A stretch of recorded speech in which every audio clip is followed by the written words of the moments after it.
All right, so now we're going to move on to transitions. So I spoke about this before, and I'm going to speak about it again. Just the general idea of relying on too many automatic transitions.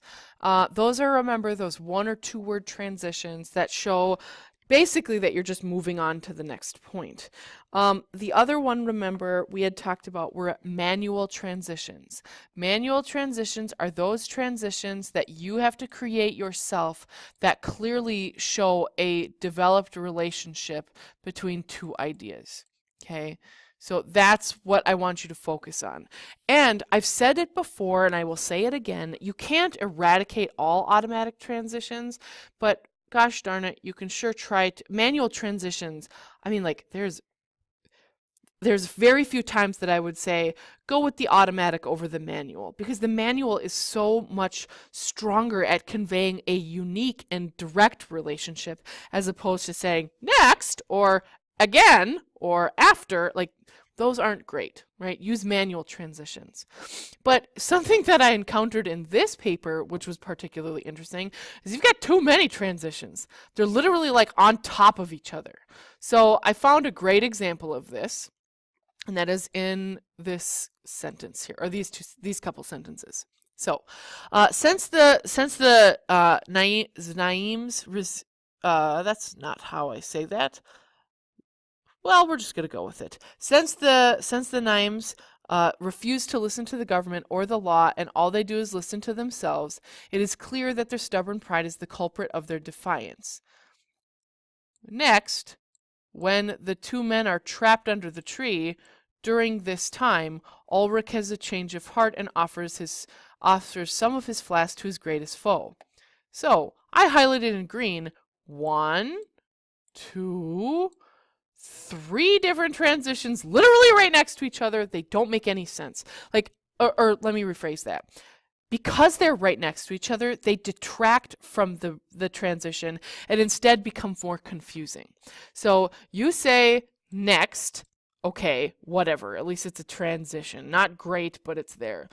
Then it says, when the two men are trapped under the tree. Why did you have the word next? Just get rid of that. So then it could say, like, when the two men are trapped under the tree, and then they say, during this time, like, as if I didn't, like, isn't that what when the two men are trapped under the tree means? These literally mean the same thing. That's like putting next, or after, like right next to each other. You don't need that many. Oh my goodness, just one. Just one good manual transition is all you need, and that's fine. And you'll also notice that, and I'll detract a little bit here, that earlier, like in this sentence, there's a lot of confusion. Since the Zaims refuse to listen to the government or the law, and all they do listen to is themselves, like this is pretty confusing. It took me a while to figure out what the student was trying to say, and then we got some look at all these poop-tastic verbs. We've got is, has.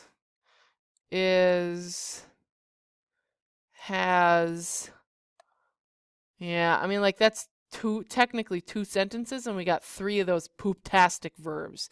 So let's take a look and see how Miss Hain changed this, okay, for clarity. It seems as though stubborn pride themselves leads the Naeems to, it's not, anyways, to listen only to themselves and not the law. Look at what I did here.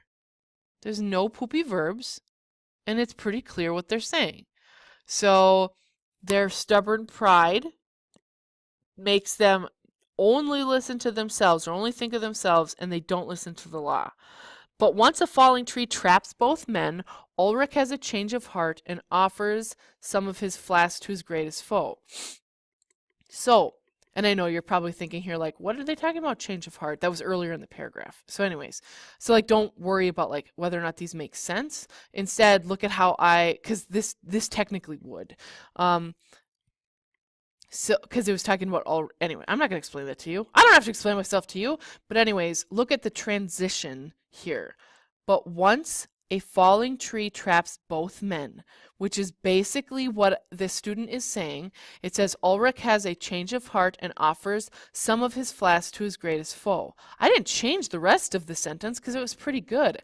I just had to clarify the transition because holy butts, having 3 transitions right next to each other creates for some very confusing sentences. Also notice how I shortened it to make it more concise.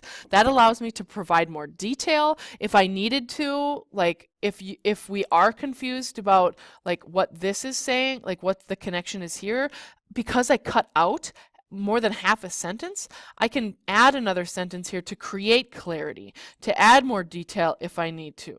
Okay?